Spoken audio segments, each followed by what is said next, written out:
Good morning. Today we're talking about Alex Hormozi's value equation. So this is something that's really kind of reshaped how we think about marketing overall. And it's going to be a short one, short but sweet. We're going to talk about each part of the equation, how you can maximize it, and then some of the things like the biggest companies in the world do to actually maximize this value equation and why it's so gosh darn important. So Ben, how are we doing this morning and what are you drinking? Dude, I'm doing fantastic this morning. And then I'm drinking some native root elderstone. Wow, back with the native root. Where'd you get that? I had some extra at Madison's house, I guess. Nice. Yep. Cool. So, yeah, this is Third Wave. This show is Third Wave, and we basically are teaching you about that third wave of marketing where we're transitioning. So, a while ago, there was a transition from print and newspaper and billboards to the internet. And now we're kind of in that third wave where we have Web3 and AI and machine learning. So, we have to find ways to connect with our audience personally and build brand that way. So we also drink a little bit of third wave coffee. Today I have the Black and Bold, which is roasted by some guys in Iowa. And it's pretty good. It's got some hints of blueberry and chocolate. But anyway, let's move forward. Today we've got Alex Hormozi's value equation. So I'm just going to show it really quick. So on the screen, you can see, all right, before we get into this though, everybody constantly talks about providing value. It's like one of the biggest buzzwords in all of content. And if you're ever on LinkedIn, especially, people just constantly putting in your face, like, you have to provide value over all else. And value seems to be this intangible, weird, moving target. I don't know how you feel about it, Ben. Is that how you feel? Like, what is value anyway? Yeah, I mean, obviously when we get into the equation, that's helped us a lot think about it. But kind of before we started using the value equation with Alex Hormozi, it's like everybody said, oh, you got to provide value so super often. And I even said it too. And when I said it, it's like, what was I really meaning? Yeah, if someone would ask you, like, what are you talking about? What does that mean? You'd be like, you'd make something up. 100% make something up. You'd be like, you gotta just help people. It means helping people in excess Yeah. of what they're paying, and that's like kind of what it is. But Yeah, it's that. And then it's also like, oh, I'm solving some problem with this solution by helping them in all of these different ways. And that's value. yeah, But I it would, gets muddy. it does. And I would just be saying it versus truly understanding what value I am providing. Yeah. So we came across Alex Hormozi's book. It's called $100 Million Offers, and in it was this equation. And this is a beautiful work of art and magic and science all put together. And it has changed the way that we do marketing because we always start with strategy. That's something about our company. Like, everything is based in strategy, but we know the importance of value, but how do you actually calculate what value is? So here we got value equals, and then on the top of the equation, there's two variables multiplied by each other. And on the bottom, there's also two variables multiplied by each other. And so let's just start by going at each variable. So on the top left, you have dream outcome, and then that's multiplied by the top right, which is likelihood of achieving that outcome. And then that is all divided by the time to achieve this outcome multiplied by the effort and sacrifice that someone has to go through to achieve it. So the top left is kind of like, it's the main focus to start. You got to actually know what the person wants. Like, what is their dream outcome? And you see, like the best way that we can describe this is in terms of like getting a 6-pack of abs. Everybody wants that rock hard washboard 6-pack. So let's say that's the dream outcome for your customer. And then you multiply that by the likelihood of achieving it. So basically getting washboard abs times, let's say you have this new product that has like 100% chance of giving you those washboard abs. That would mean the likelihood of achieving it is absolute. It's 100%. So that is kind of an example of maximizing the top of the equation. But now when we move to the bottom, you have time to achieve times effort and sacrifice. So like, let's say this product that we're selling like a pill that will get you this washboard abs, and it's 100% guaranteed to do it.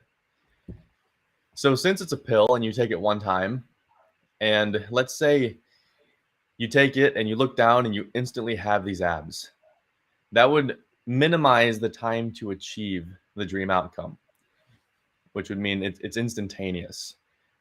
So that would maximize that portion of the equation. And then the last variable on the bottom is effort and sacrifice. So if you were to compare this pill to like a personal training regimen or a strict diet, those things like have a lot of effort and sacrifice. You have to get up early, you have to make sure you meal prep, you have to, say no to those amazing foods when you're out to dinner. But this pill has basically zero effort and zero sacrifice. You just take it one time and you're good to go. So using that, we can kind of start to brainstorm at each individual part of those 4 parts, what you can do to maximize the equation. And Ben, you can talk a little bit about how we do this, like with our clients, to help them understand it. Yeah. So a good place to start is knowing, you got to know who your audience is, who that ideal client is, because they're the one you're trying to provide value for, right? And it's their dream outcome versus other people's dream outcomes. So one, understanding that target market super well.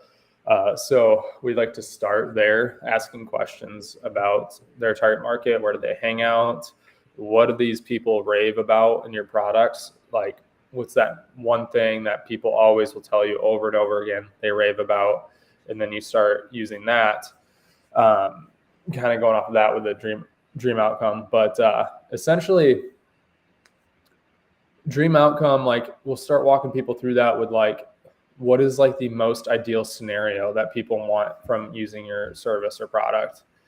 And the likelihood of achievement is pretty easy. Just asking, is there any chance that doesn't happen? And then they'll kind of walk us through the reasons why, which could vary a ton. The bottom of the equation gets a little harder just because the top doesn't really change your business model as much, but the bottom can. So if we ask like time to achievement, so time to value, like what is that? If it's super fast, sweet. If it's not, is there any ways that we can decrease that? If it's a product or service that you can really decrease that kind of time to value. Like with manufacturing, it's kind of hard just to really decrease it. In certain things you can, but There's one thing like Alex Hormozi does is, okay, so if you have a product that takes a long time for them to see like the main value, he's like, figure out a way to provide some kind of solid value really quickly. Yeah. So he's like, the second they sign on, we send them a package of merch, we send them handwritten letters, we call them. So it's like just making sure there's a really good first impression. Yeah. So like maybe the ultimate time to value, that one can be sometimes hard to decrease. But like Braden said, you can do smaller stuff like merch or other things, trying to figure out what that time to value is. So then it's effort and sacrifice. So this can change up your business model a little bit as well. just because you're asking yourself, what all does the client have to do when they work with us or or to be able to use our product? So is there any ways that we could decrease that? Is there like some guides that we could help walk people through our product? Things like that. So just figuring out all the touch points of what your customer has to do. So that's kind of like what we'll start walking customers or clients through, of asking them, all right, what happens when I sign on with you or I buy your product? Like, what are my next steps? And then kind of trying to have people lay out every single step so we understand the process. And then it allows you to see where clients are having their customers spend a lot of effort and time with, and is there a way to decrease that? If there is, then it becomes more valuable. Mm-hmm.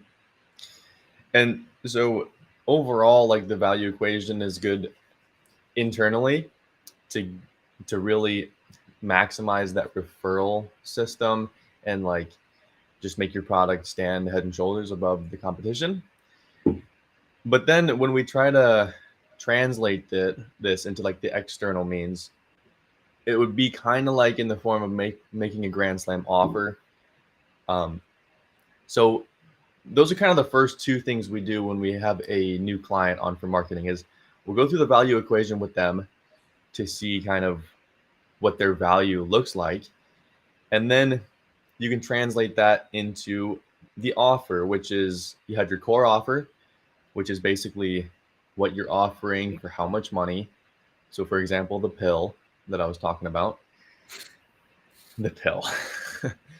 And then you have bonuses. So these are things you can add on that will provide extra value. You have urgency and scarcity. So urgency is a factor of time. Let's say only available this month or ends in October would be a form of urgency. Scarcity is a matter of quantity. So if you only have like 10 left. So we have, and then we have guarantees. So the guarantee can be a massive amplifier if you can find a good one. So basically, like if you don't have that dream outcome, then you pay us nothing and you can guarantee their money back.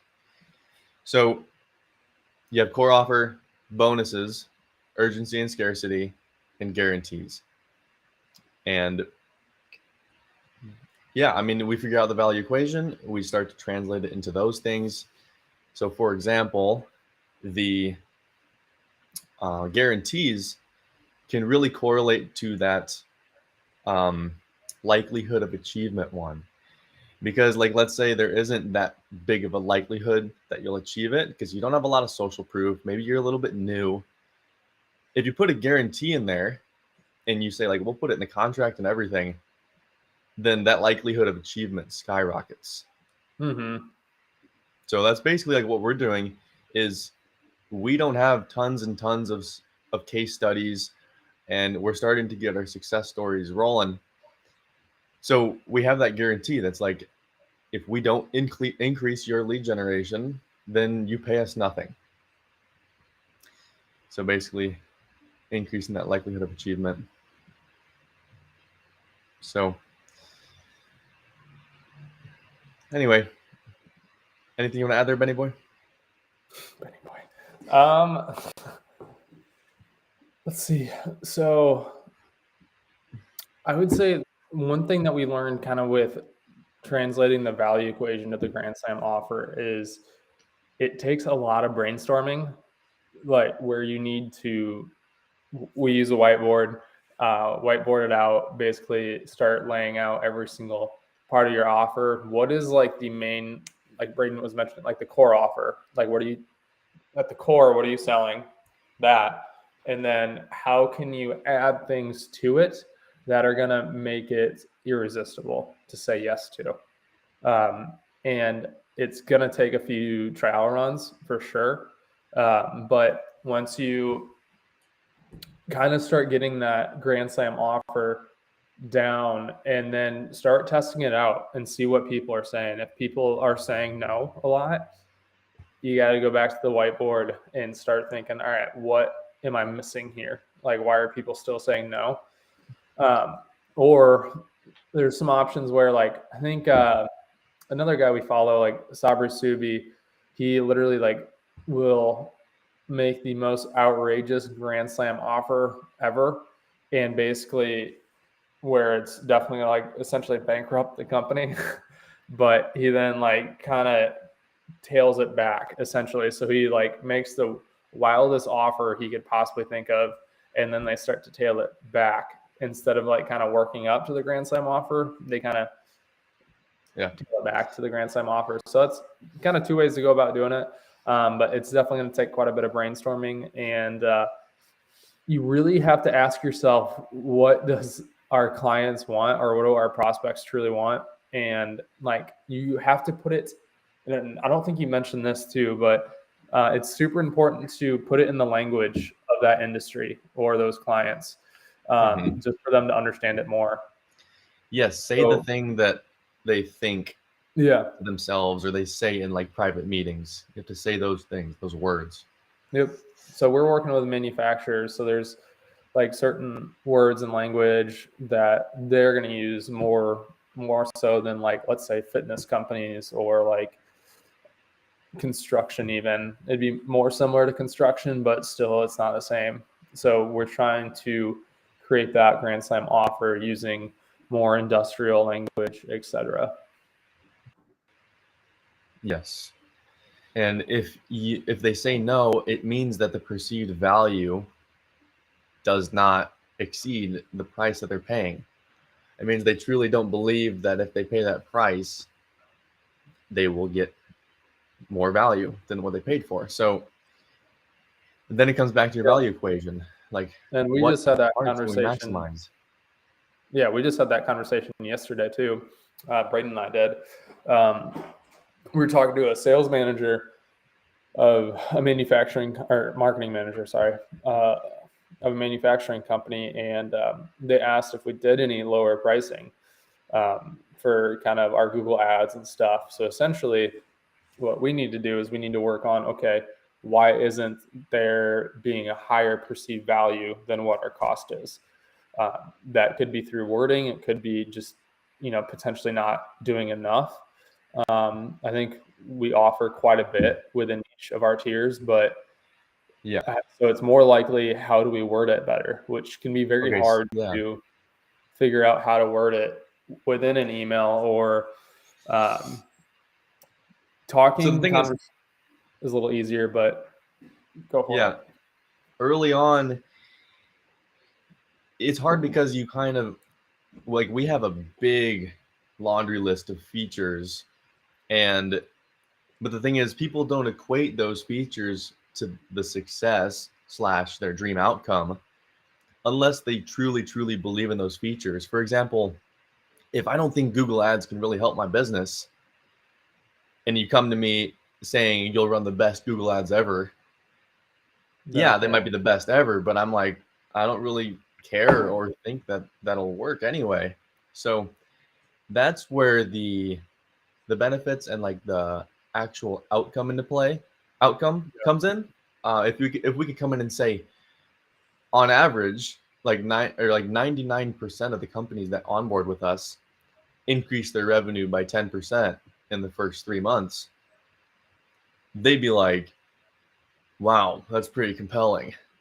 So in the beginning, it's a lot harder to make that kind of offer without the success stories and the statistics. And that's why we're trying to really amplify it with the guarantee. Yep.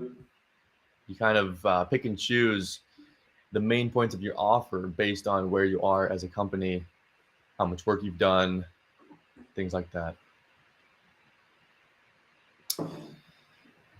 So I think that's a nice overview. I think that's a good place to stop, probably. Yeah, but let us know if you have any questions about the value equation. We'd be happy to answer them. Feel free to leave a comment or shoot either or both Braden and I a message on LinkedIn, and we'd be happy to try to answer those questions for you. But it definitely takes a few times to kind of listen to be able to understand the value equation. It did for me, at least. And I'm still trying to learn more. The hardest thing is really trying to match it to your potential client, essentially. Yeah. And it goes for everything. It's not just people who work with clients, it's for products too. So if you can maximize the value equation for a product, you're in business. So anyway, thank you guys for tuning in, and we'll see you next week.